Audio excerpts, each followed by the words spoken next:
अब हम देखते हैं इसमें इलेक्ट्रॉनिक लैंप क्या होता है। इलेक्ट्रॉनिक लैंप को ई लैंप भी कहते हैं। इसकी कार्यप्रणाली किसी भी फ्लोरेसेंट लैंप की कार्यप्रणाली से पूर्णतः पृथक होती है। इसमें रेडियो तरंग से प्रकाश उत्पन्न किया जाता है। ई लैंप के भीतरी सतह पर फास्फोरस का लेप किया जाता है, जो रेडियो तरंगों के संपर्क में आकर उत्तेजित हो जाता है और उसी से लैंप प्रकाशमान होता है। ई लैंप के भीतरी रेडियो तरंगों का निर्माण 4 चरणों में होता है। इस बल्ब में साधारण बल्ब की भांति कोई तंतु नहीं होता, जिससे इसके जलने का कोई खतरा नहीं रहता। दूसरा, इस लैंप में तंतु के साथ रेडियो वेव जनरेटर का उपयोग किया जाता है, जिसकी आयु तंतु की अपेक्षा अत्यधिक होती है। ये लैंप का जीवन काल लगभग 20,000 घंटा, सोच सकते हैं आप, जहां 2000 घंटा वहां 20,000 घंटा। ठीक। साधारण बल्ब की अपेक्षा इसमें 1/4 विद्युत व्यय होती है। इस लैंप को पेंट करके इसमें से विभिन्न रंग के प्रकाश निकाले जा सकते हैं। अब देखो क्या क्या हिसाब किताब है इसमें। वाट 15 ल्यूमेन, ये कुछ टेबल दी गई है कि इतने वाट में इतना ल्यूमेन प्रति वाट निकलेगा। ठीक है। वाट में अगर 2000 वाट का है तो 20 ल्यूमेन प्रति वाट की दक्षता की इफिशियंसी दिखाई गई है 230 वोल्ट पर। आउटपुट कितनी है ये।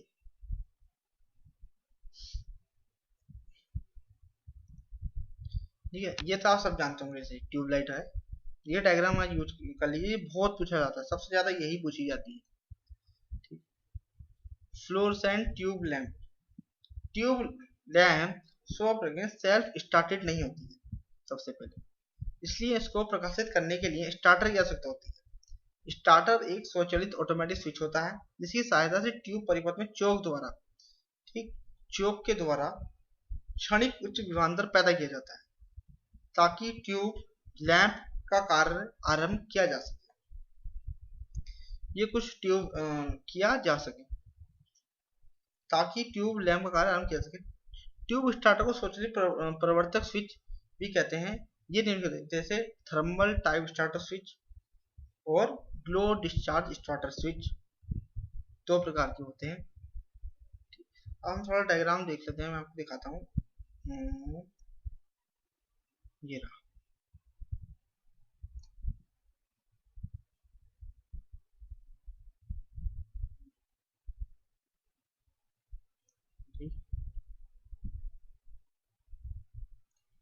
वाला देखिए, ये कौन सा प्रतिविषय प्रवर्तक युक्त प्रवर्तक कौन सा वाला है, प्रवर्तक का है।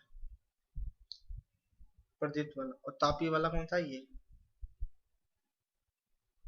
देखो, ये क्या है, चोक है, ये इसके इलेक्ट्रोड है, या ये हीटर है।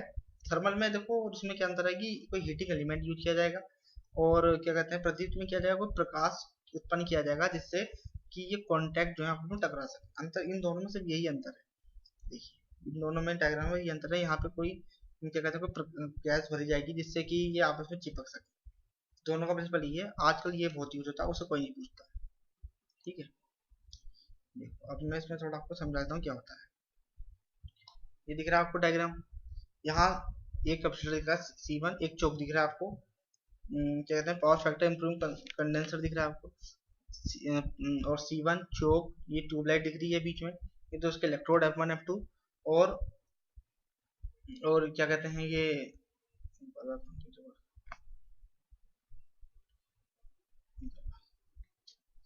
ग्लो बल्ब दिख रहा है, और कांटेक्ट पॉइंट ये ग्लो स्टार्टर दिख रहा है। देखो इसमें क्या होता है, जैसे ही हम AC सप्लाई अप्लाई करते हैं तो इंडक्टर की आपने प्रॉपर्टी प्रयोग की, inductor does not allow sudden change of current. ठीक है। जैसे ही हम इसमें अप्लाई करते हैं तो करंट कैसे फ्लो होता है, ऐसे यहाँ से जाएगा, ऐसे ऐसे ऐसे अंदर को होके इस तरीके से फ्लो होगा करंट। ठीक। करंट कहाँ से, अब मान लीजिए अभी ये चीज नहीं है नीचे, इस चीज को भूल जाइए, ये चीज नहीं है। ठीक। तो यहाँ पर क्या होता है, करंट फ्लो हुआ ऐसे, इस तरीके यहाँ तक करंट जाएगा, यहाँ इस तरीके से करंट ऐसे फ्लो होगा। एक सेकेंड है, मैं तुमको दूसरा डायग्राम दिखाता हूँ। देखिए इसमें क्या होता है, ये है आपका AC मेंस। सबसे पहले हम यहाँ पे क्या करते हैं, इलेक्ट्रिसिटी अप्लाई करते हैं, तो करंट हमारा कैसे फ्लो होगा, इस तरीके से, ये गया, ये ठीक, कहाँ से, यहाँ से करंट जाएगा ये, यहाँ से इधर इधर इधर इधर इधर इधर इधर, ऐसे आपका करंट फ्लो होगा। ठीक है, तो सबसे पहले हम यहाँ देखते हैं, जैसे यहाँ करंट फ्लो होगा तो ये ओपन सर्किट है इस टाइम। ठीक, तो यहाँ से करंट तो आराम से चल जाएगा, पर मैं थोड़ा जो इंडक्टर चौक जो इंडक्टर होता है तो उसकी प्रॉपर्टी आता हूँ। इंडक्टर की प्रॉपर्टी होती है current, inductor does not allow sudden change of the current. जैसे ही हम यहाँ करंट फ्लो होता है तो इन दोनों प्लेटों के, इसे भूल जाइए, अभी नीचे लगाया ना, इसे भूल जाइए, ये चीज जो है ना इसे भूल जाइए। दोनों के मध्य क्या होता है, एक क्या कहते हैं, बहुत वोल्टेज 230 वोल्टेज इसके दोनों टर्मिनलों के मध्य मिलता है 230 वोल्ट। और यहाँ पे क्या लगा, नियॉन लैंप लगा रहता है और एक बायोमेटेलिक स्ट्रिप लगी रहती है। नियॉन लैंप में कहते हैं क्या, जैसे वोल्टेज 230 वोल्ट होता है तो वहां से गैसों को क्या होता है, उत्तेजित हो जाती है, जो गैसें होती हैं, जो गैस नियॉन गैस होती है उत्तेजित हो जाती है। और जो एक नीले से गुलाबी से रंग की रोशनी निकलती है, और वहाँ की जो है अंदर बल्ब की जो वो है एरिया जो है, ये गैस जो है वो क्या हो जाती है, गर्म हो जाती है। गर्म होने से क्या होता है, बायोमेटेलिक स्ट्रिप जो है मुड़ने लगती है। मुड़ के क्या होता है, ये शॉर्ट सर्किट हो जाती है। जैसे ही शॉर्ट सर्किट होती है, जैसे ही शॉर्ट सर्किट होती है तो तुरंत यहाँ से एकदम करंट फ्लो होता है, तुरंत एकदम करंट फ्लो होता है। जैसे यहाँ पे शॉर्ट सर्किट होगी तो एकदम तेजी से करंट फ्लो होगा, पर कंडक्टर यहाँ पे चौक लगा हुआ है, चौक कहता है कि मैं इस करंट को एकदम फ्लो नहीं होने दूंगा, नहीं होने दूंगा, पर करंट थोड़ा थोड़ा सा यहाँ फ्लो होता रहता है, काफी हाई वैल्यू में। एकदम जैसे होगा एकदम शॉर्ट सर्किट होगा तो काफी हाई वैल्यू में करंट फ्लो होगा, तो चौक क्या करता है, उस करंट को रोक के रखता है, ज्यादा एकदम हाई वैल्यू में करंट फ्लो नहीं होता है जब तक ये बायोमेटेलिक स्ट्रिप लगी रहती है। जैसे ही बायोमेटेलिक स्ट्रिप लगी रहती है तब तक वो चिपकी रहती है। फिर क्या होगा, गैस चीजें ठंडी होगी, तो ठंडी हो गई, बायोमेटेरियल स्टिक क्या होती है आपकी ठीक ओरिजिनल पोजीशन में आएगी। जैसे ही ओरिजिनल पोजीशन में आती है तो ये ओपन सर्किट हो जाता है। जैसे ही यहाँ पे ओपन सर्किट होता है तो इन दो जो इलेक्ट्रोड है इनके मध्य जो ये है, इनके मध्य जो मर्क्यूरी भरा जाता है हम ट्यूब के अंदर, वो क्या हो जाता है, आयनाइट हो जाता है। आयनाइट होके यहाँ से लेके F1 और F2 के मध्य काफी हाई वोल्टेज जनरेट होता है, और इनके मध्य कंडक्टिंग पाथ बन जाता है, और हमारी ट्यूबलाइट क्या हो जाती है, जल जाती है। ठीक है, अब ओपन सर्किट और शॉर्ट सर्किट क्या है, देखो शॉर्ट सर्किट में क्या होता है, करंट ज्यादा हो जाता है, काफी हाई वैल्यू हो जाती है, और वोल्टेज शून्य शून्य हो जाता है आइडल कंडीशन में। और ओपन सर्किट में क्या होता है, वोल्टेज ज्यादा हो जाता है, करंट जीरो। जैसे ही ओपन सर्किट होता है, इनके मध्य क्या होता है, ओपन सर्किट है, यहाँ पे ये ओपन सर्किट हुआ तो यहाँ पे क्या होगा, काफी हाई वोल्टेज आ जाएगा एकदम। हाई वोल्टेज के कारण क्या होगा, जो इसके अंदर मरकरी वेपर भरा जाता है वो क्या होता है, आयनाइट हो जाता है, और दोनों के मध्य कंडक्टिंग पाथ बन जाता है, और हमारी ट्यूबलाइट ग्लो करने लगती है। ये बस छोटा सा प्रिंसिपल है। ठीक, ये चीज हो गई। उसके बाद हम इसमें देखते हैं,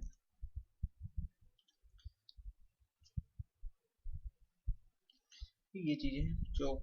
अब देख लेते हैं चौक क्या होता है। यह सुचालक धातु के तार से निर्मित कुंडलाकार आकृति की एक उच्च रिएक्टेंस कॉइल होती है, जिसमें प्रत्यावर्ती धारा प्रवाहित होने पर उच्च कहते हैं यानी हाई सेल्फ इंडक्टेंस उत्पन्न होता है, जिसे चौक कॉइल कहते हैं। दो प्रकार, एयर कोर कॉइल और iron core core type. Air में क्या होगा, आयरन कोर, एयर में क्या होगा, सीधा ऐसी कोई कॉइल लीजिए, कोयल तांबे का तार लीजिए, उसे किसी प्लास्टिक के रैपर पर बैठ के उसी कॉइल बना लीजिए, और प्लास्टिक की जो कॉइल है वो इसके ऊपर लपेटा से हटा दीजिए, तो एयर कोर हो गई। मतलब किसी तरह कोई कोर ही नहीं होगा। आयरन में क्या होगा, जो इंडक्टर की कॉइल है उसे आयरन के ऊपर लपेटा जाएगा। ठीक, ट्यूब सर्किट में लोहे की क्रोड वाला चोक कॉइल प्रयोग किया जाता है। कौन से, लोहे की क्रोड वाला। यह विद्युत रोधक युक्त इनेमल ताम्र के सिलिकॉन इस्पात के परतदार क्रोड पर लपेट करके बनाया जाता है। ट्यूब के साथ श्रेणी क्रम में संयोजित करते हैं। इसके मुख्य कार्य निम्नलिखित हैं। ट्यूब तंतुओं का पूर्व तापन करना, आरंभ में क्षणिक उच्च विभवांतर उत्पन्न करना, ट्यूब के कार्यकाल में परिपथ की धारा पर नियंत्रण रखना, ट्यूब को न्यून कार्यकारी वोल्टता प्रदान करना। ठीक है, ये सब चीजें क्या है इसकी काम। चोक, चोक के क्षणिक उच्च विभवांतर, देखो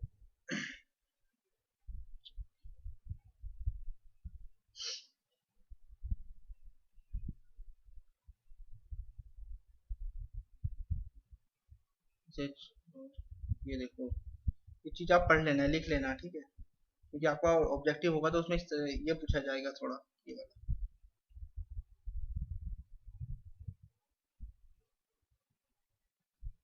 ये वाला देख लेते हैं थोड़ा सा।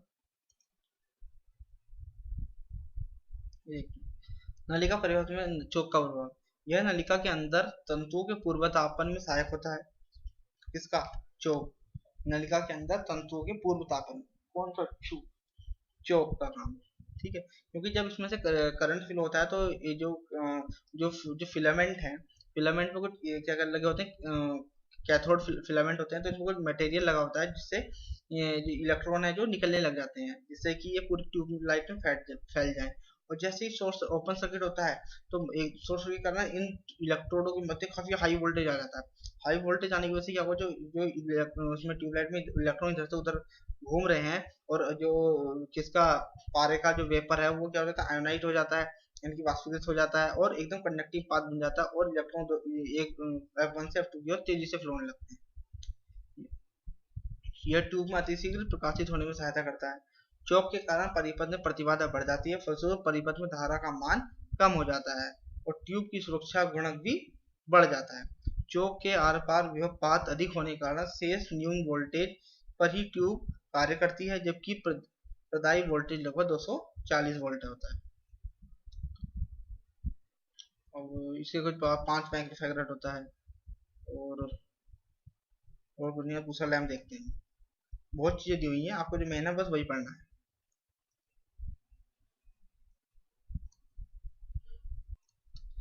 अब हम इसका सिद्धांत पढ़ लेते हैं कि फ्लोरेसेंट ट्यूब का। प्रदीप नलिका प्रकाशित करने के लिए संपूर्ण साधनों सहित विद्युत परिपथ दिखाया गया है, चित्र 4 में जो हमने देखा था पीछे। जब ट्यूब लैंप को प्रकाशित करने के लिए प्रदायी वोल्टेज का स्विच ऑन किया जाता है तो परिपथ में धारा चोक, फिलामेंट और स्टार्टर से होकर प्रवाहित होती है और ट्यूब इलेक्ट्रोड गर्म होकर इलेक्ट्रॉन को उत्सर्जित करते हैं। इसके फलस्वरूप नलिका के अंदर भरी आर्गन गैस से कुछ आयनीकरण हो जाता है और नलिका और चालकता कम हो जाती है। इसी समय पर स्टार्टर के संपर्क बिंदु खुलते हैं, परिपथ में धारा का प्रभाव अचानक रुक जाता है, जैसे मैंने आपको अभी बताया था ऊपर डायग्राम।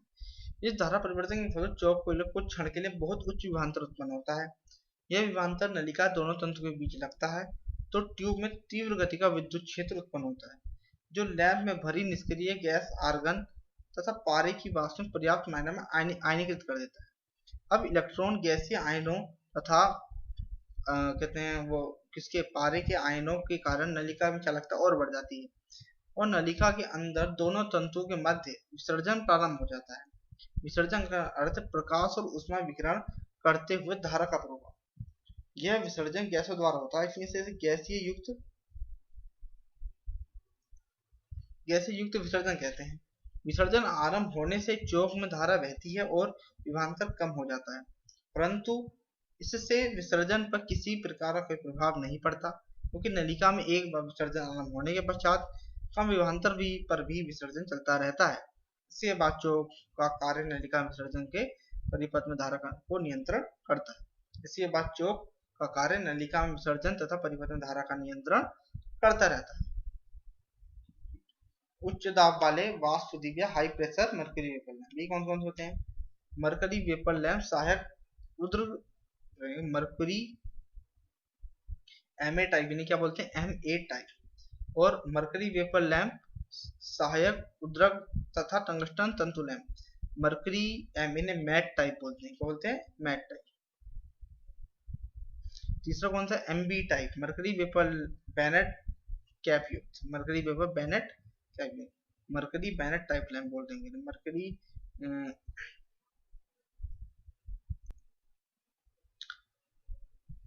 ठीक है, मरकरी वेपर लैंप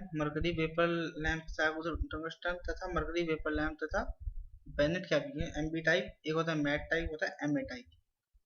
अभी हम आगे देखते हैं क्या क्या होते हैं। MA टाइप देखते हैं सबसे पहले।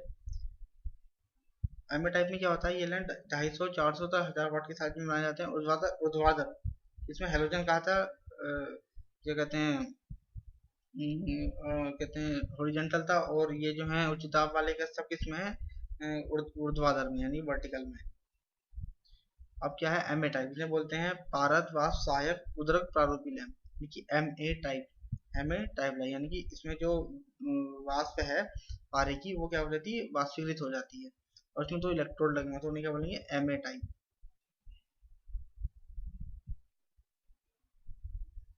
देखो इसमें क्या होता है,